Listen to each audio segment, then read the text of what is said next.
grandchildren, that potentially being a crime if he doesn't conduct a background check. Number one, because he wouldn't be familiar with the laws in Colorado. He's an Alaska resident with property in Colorado. Number two, my 21-year-old son, not knowing every aspect other than he believes in order to buy a firearm you have to conduct or have a background check done. But the passing from one family member to the other. Or this scenario where my father, who owns a house in my neighborhood, spends half his time in Colorado, half in Alaska, leaves the firearm in his house, but while he's gone says, Terry, will you keep my firearm in your safe? I don't want to leave it in the house. And now he may be subjected to criminal activity. And then my son comes to me and says, Dad, I'm going to the range. Could I fire Grandpa's handgun? Sure, go ahead and take that. Now he is facing potential criminal charges. The intent of laws shouldn't be to criminalize law-abiding citizens. It should be to protect citizens and hold those who willfully violate our laws accountable for their actions. Some of the provisions that caused me the greatest concern was the expectation or the claim that there will be audits to ensure information is going from our various judicial districts into the Colorado InstaCheck as well as the national InstaCheck system. The fact is the information that is supplied now is not reliable and it's not valid. The insinuation in this bill that dictates what the NICS system, NICS being the national InstaCheck system, will accept and not accept, or how it will deal with appeals, is really invalid. We all know state government cannot mandate federal government to anything. I sit on, as I mentioned, and am the past vice chairman of the Western Working Group for the FBI Criminal Justice Information System. Essentially, what that means is I am the local law enforcement rep of all of the Western United States for policies and proposals that are made with regard to all criminal justice information systems at the FBI level. From that board, we're actually elected to serve on the Director's Advisory Policy Process Board. I have served on that board for approximately 4 years, on the working group for approximately 7 years. There is a process by which changes are made to all the FBI information, criminal justice information systems. A state merely saying, you're going to accept this information, you're going to handle this way, doesn't work. The system is designed to fit the needs of all 50 states and U.S. territories, not because one state decides that they want this done this way. Now, in the past couple of years, it's actually been proposed that the Colorado InstaCheck system be taken offline because it's a duplication of effort, and we should simply rely. And I know there has been proposed legislation, especially during difficult budget years. The testimony to keep the Colorado InstaCheck system in place is because we can't rely on the NICS system because it does not have timely information as it pertains to restraining orders, whether they be permanent or temporary, or the status of mentally ill. And I can tell you in the last 4 or 5 years, the CJIS group at the Federal Bureau of Investigations has struggled with what information to accept and what not to accept because it can't be vetted and validated, especially when you're talking about mentally ill. There's a very high reluctance on that, as well as there's a reluctance and an extreme caution used when deciding what information that can even be validated or vetted through a process and be relied on. It's something that we constantly struggle with, so an innocent citizen doesn't get mislabeled and prevented from exercising the purchase of property in a lawful fashion, or a misidentification, especially in a time where identity theft is common and the internet has made that very simple. I think we all agree we want to do what we can to save lives. We all agree we want to keep firearms out of the hands of those that intend to cause harm to others. And I think we all agree that we should not criminalize law-abiding citizens that do not realize they may be in violation of the law by passing family heirlooms or gifts from one family member to the next, or asking one family member to hold something because they're out of town, or another family member to borrow a firearm so they can maybe go out and target shoot and then determine if it's a firearm they want to own. Our Colorado InstaCheck system has already shown evidence of it being overloaded. We haven't even begun including private sales in there, and already just up to 2.5 weeks ago, the Colorado InstaCheck system was backlogged 18 days. I looked on a computer at the CBI website and saw it for myself. Backlogged 18 days with just the parameters that it's currently searching. The concealed handgun background checks exceeded 90 days for 101 of my residents in El Paso County just on Friday. What makes us think that CBI, and I have tremendous confidence, I consider them my friends, both Director Sloan and his staff, but what makes us think they can handle this increased volume with the accuracy that's going to make a difference in saving lives? The fact is, the data tells us it won't make a difference. 1.4 million firearms were stolen from citizens between 2005 and 2010. That's an average of 240,000 firearms a year. If we carry that through from 2011, 12, and on into 13, we're looking at 2 million firearms illegally circulating in this country.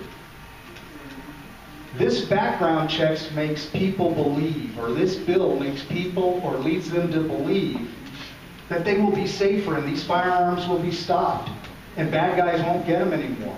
It gives a false perception of safety. And the fact is, it will not.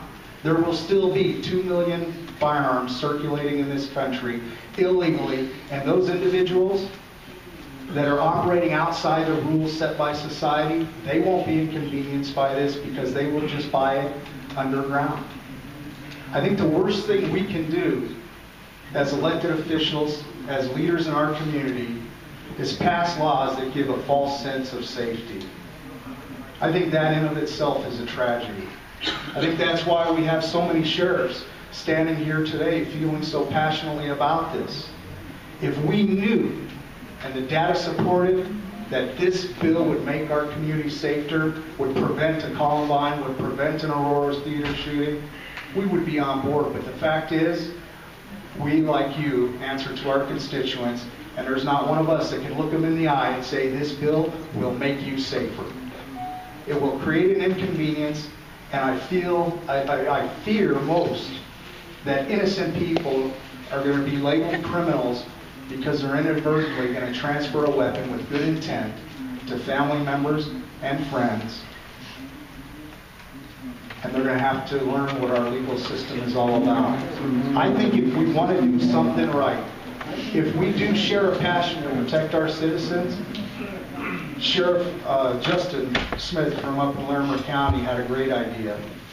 Why don't we quit talking about running people through systems to see if they match up to a criminal record? Why don't we in Colorado take a leadership role in this country and create a database that lists the people we know should not have firearms?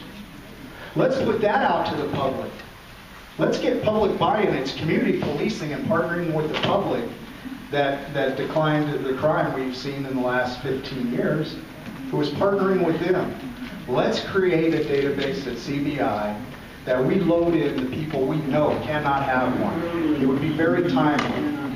The search on that database would be much quicker and less cumbersome than a search searching all of the criminal databases and the other civil databases maintained by Colorado and the National and the FBI Criminal Justice Information System. The citizens could access it via the internet and check and see, can that neighbor have a firearm? Can my brother have a firearm? Can this guy who called me and heard I have one and that I want to sell, let's see if he's on that list. That would not impede on the rights of individuals to purchase firearms, especially those law-abiding citizens. It would target the criminals who we seem to protect and keep in darkness. I mean, it's not open to the public who cannot have a weapon. It's only open to the criminal justice entities in the state or by a specific request. I would ask this committee and this legislature to join those in law enforcement that truly want to make our community safer. And let's come up with legislation that targets those people that are most probable to commit this crime and not criminalize those that never have an intent to commit a crime. And let's do something that is measurable and will have evidence, based data to show that it has made a difference. Thank you, and I'll entertain any questions with your permission. Great, thank you. We do have some time for questions, but I will want to let the committee members know the 90 minutes has expired for those in opposition. But we have time for questions. Senator Crowder. Thank you for coming here, Sheriff. I have just a quick question. As a law enforcement official, were you or one of your associates consulted on this particular bill by any chance prior to the writing of it? I'm sorry. To answer the question, I was not consulted in any way. I'd have to ask my fellow sheriffs. I don't believe they were. And I feel that if we were, the version that is being heard today would not be in existence. Thank you. Is there any other questions? Seeing none, thank you. Madam Chair, I do have one comment. This question was asked much earlier by Senator Crowder, and I have the answer to it, if I may. The question was surrounding how many prosecutions occurred from those denials of purchases with your first speaker, which I believe was Director Sloan.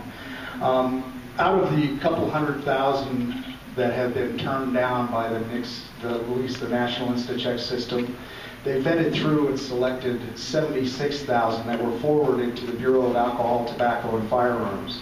Out of those 76,000, 13 cases received a plea of guilty or a verdict of guilty. I hope that answered your question. Madam Chair? It does. The individual mentioned that there was just denials, but the thing about it, if you have a law, there should be criminal intent, there should be a fine, there should be a conviction. That's why I asked the question. Thank you very much for your information. Thank you. The time's up, and I just want to thank again all the sheriffs and my own sheriff there for being here. Thanks for your service. And no clapping. That didn't mean we didn't deserve the applause. We just didn't run our meeting. Senator Harvey got something to say before everyone takes off. I just wanted to ask a quick question. Does that mean that all of the other ones were negatives, or these were just the ones that were positive that we know about? I'm sorry. I'm not sure I understood the question. Senator Harvey. You said there were only 13 convictions of those that were drawn. Does that mean all the other ones were not criminal offenses, so they couldn't be prosecuted, or these were just the ones that we did prosecute? Sheriff McKeon. I'm not sure how many they prosecuted. I pulled this data off the Bureau of Justice Statistics with regard to the success of the NICS system. And the cases that the FBI comes across, they don't take those. They refer them over to the Bureau of Alcohol, Tobacco, and Firearms. Out of the 76,000, it only resulted in 13 cases. They didn't provide any additional information.